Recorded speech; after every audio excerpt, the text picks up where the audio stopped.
Welcome, families! Pack your bags and join us as we set out on an unforgettable four-wheel drive adventure to the enchanting Fraser Island, the world's largest sand island and the perfect destination for a fun-filled family escapade.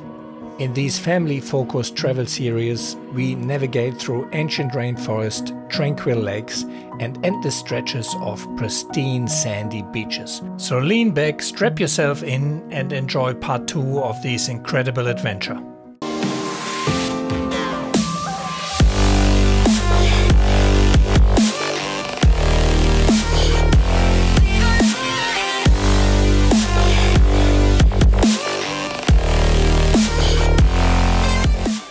Today we decided to head over to the west coast of Fraser Island to Watumba Creek. It's an absolutely stunning place, however it is usually full of sandflies and mosquitoes. I was quite surprised at the campground, where I had never seen people actually camping because of the mozzies and sandflies, had a few people camping. I also noticed that the campground is now dingo safe and completely fenced in. On other trips, we were eaten by mozzies just by visiting the toilets campground during daylight. However, due to the onshore wind, this time there were no mozzies and not many sandflies.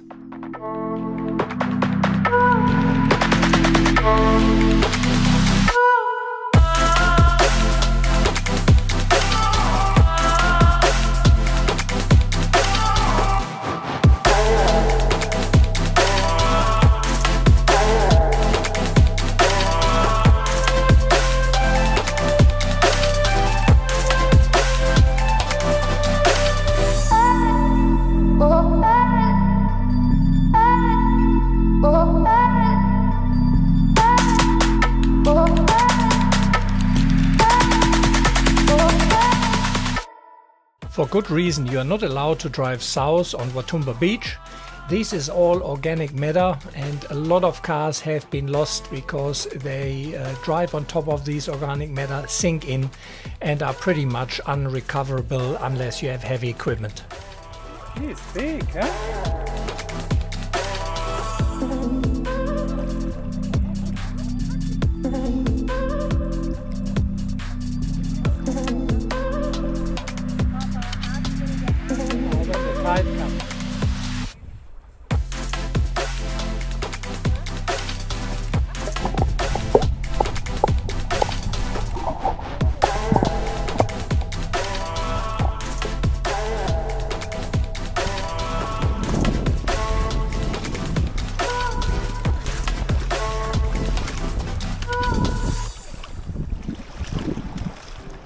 I finally managed to find a very special place I've been told about a few years ago under the condition of secrecy, and this time we found it. While I won't reveal the location, I'll show you what an amazing place it is.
I thought I had seen everything accessible by car on Fraser. However, I hadn't been at Little Champagne Pools, which Dave found on one of his trips, so it was great to see something new.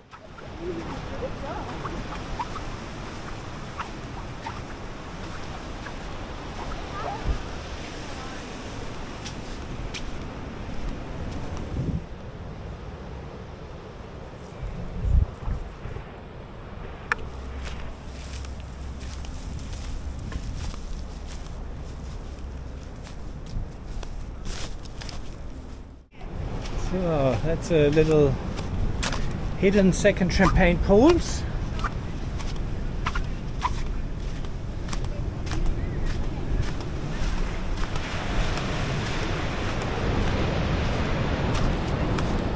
We unfortunately arrived at low tide. This is much better at high tide. Nice.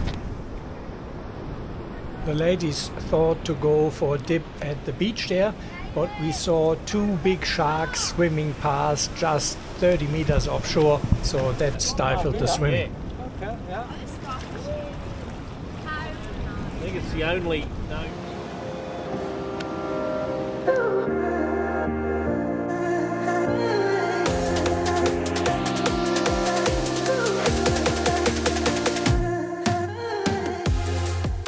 Over the last 3 years, I've been testing various laser lamps, LED driving lights and light bars, and I have to say I'm very impressed with them. During my latest trip, I decided to switch out my 9-inch Sentinel Elite for the new 7-inch model. While I did love the 9-inch, unfortunately it wasn't a good fit for the Resla front bar on my 105, which only accommodates driving lights up to 7-inch. Thankfully, the 7-inch Sentinel Elite has the same smooth and even light pattern as the 9-inch, although with slightly less output. After years of searching, I finally also found a light bar that I'm happy with for roof mounting. The Laser Linear 36 provides excellent close-up lighting and works wonderfully in combination with the Sentinel Elite. Plus, the linear light beam design ensures minimal glare from the bonnet. Here are a few examples of the lights at work.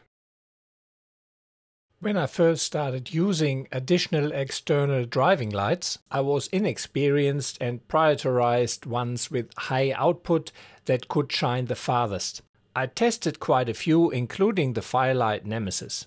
However, as I've gained more experience, I value an even spread of light that illuminates without any gaps and closely resembles daylight. A good light color is also important to me. I find that Laser's 5000K strikes a great balance between warmth for close-up visibility and a wider light for seeing into the distance. Since I often find myself doing extended, unplanned night drives, I find the Lasers to be very comfortable and less tiring on the eyes. However, if you're after the brightest light and you want to shine up 2 kilometers ahead, the Laser wouldn't be the right light for you. Lights. Sentinel.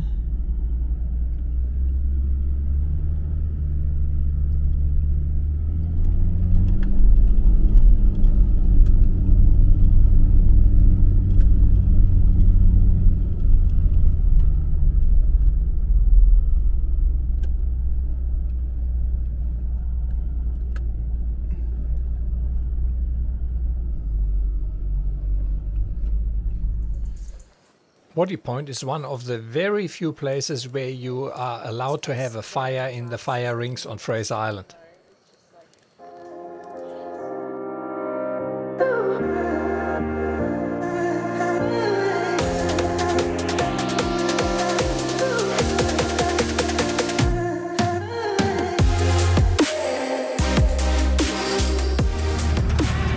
It sounds like it.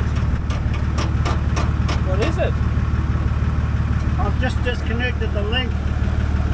Ah, locked out. Now I just took it off.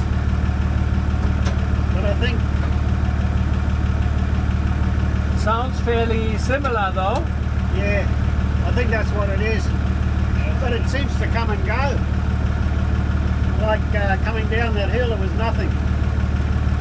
Is a Johnny joint blocked or what? There's a greasable. But that one up there was loose yesterday. Okay. But I think these bushes might need doing. Today was the last day for Kerry and Natalie and family. They arrived 2 days earlier and left us the day after, so we decided to head over to Lake Mackenzie for a last swim in the crystal clear water for the kids.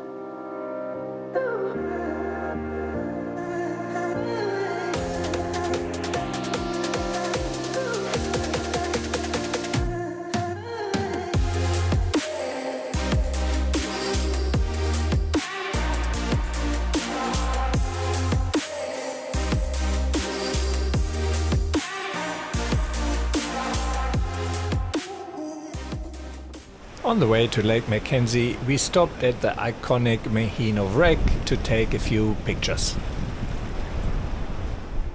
Happy Valley is a small township on Fraser's east coast. The tiny town has a small cafe, restaurant and bistro, public bar, general store, fuel, holiday rental homes and a holiday retreat. They also have a pretty good coffee, so we stopped for one. Certain parts of Fraser's east coast beaches are also landing strips for small commercial airplanes, and here we see one on the right which is just about to take off.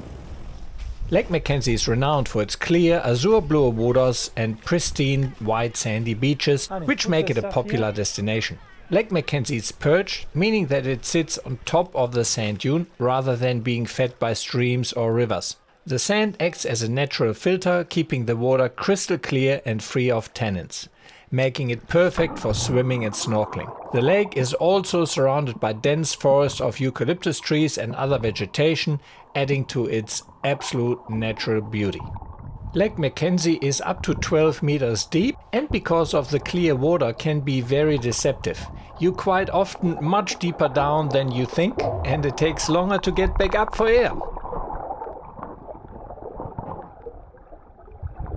Kids and adults alike always have a ball at Lake Mackenzie, and it's certainly one of the locations you must see if you're on Fraser Island.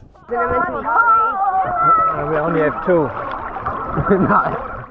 I don't want to be negative, but I'm flabbergasted that a hire company would hire a car out for Fraser Island to tourists who hardly speak English and don't have a basic understanding of off-road or sand driving, nor know how to use the basic tools like a tire gauge. These guys came straight from Kingfisher Barge with 40 psi in the tires. You gotta air down the tires! You gotta air down! Tire pressure! Anyway, we needed to clear the busy track from Kingfisher. Sorry, what did you say? You gotta air down! If you run here with full pressure, you're gonna be stuck every 2 minutes. So Kerry helped them air down while we cleared the track for oncoming traffic via a little detour.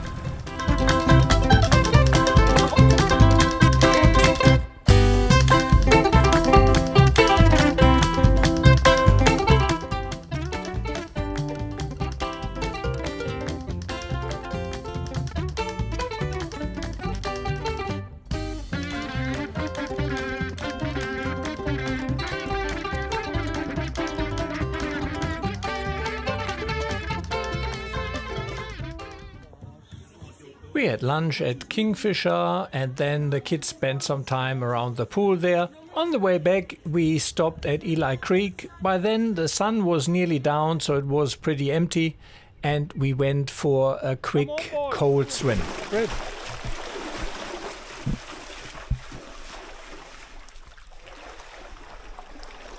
Ah, see, good form, that man. One more. 10, son, 10. Come on.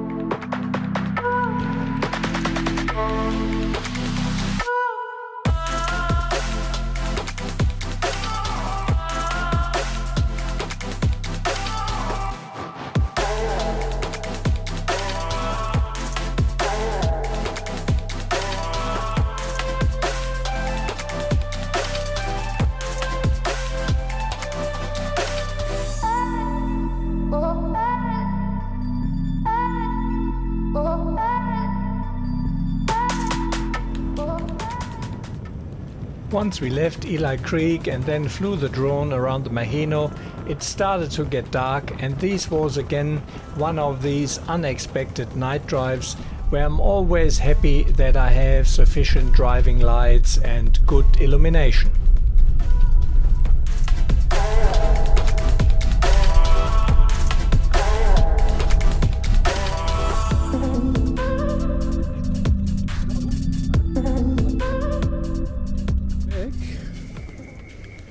We're just coming back and everything is down.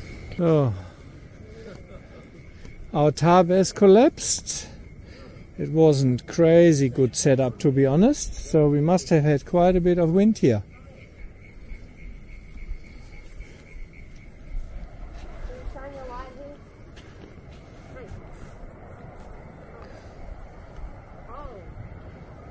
And look at this here. Lucky it didn't flip over, because one of that poles I didn't tie down. So yeah, the Nebo worked very well to help set up our tarp again. A bit hard to see here, but it lightened up the whole stuff here.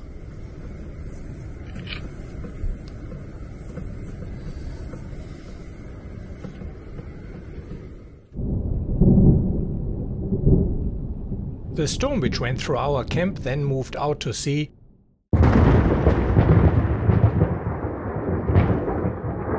and provided a spectacular view over the ocean with a thunder and lightning storm.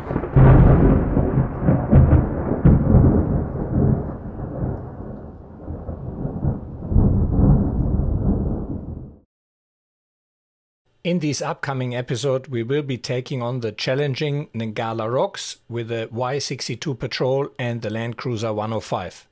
Will we make it through on our first attempt? You'll have to watch and find out. We also had plans to visit the Sandy Cape Lighthouse, but our trip was cut short. We'll fill you in on all the details. Additionally, we explore the Cathedral and Dunderborough campground, both of which could be potential destinations for future visits. Along the way we come across some fascinating land and marine wildlife, and my son even decides to take on a half marathon on the beach. Don't miss out on the next chapter of our Fraser Island adventure. So guys, thanks for watching. I hope you enjoyed the video. Please keep in mind this is a self-funded channel, so I would greatly appreciate if you could help me out by sharing, liking and subscribing. And if you can, please consider head over to Patreon or buy me a coffee, and with the equivalent of a cup of coffee or two per month, you can really help me making these videos. Thanks a lot for watching and see you along the tracks.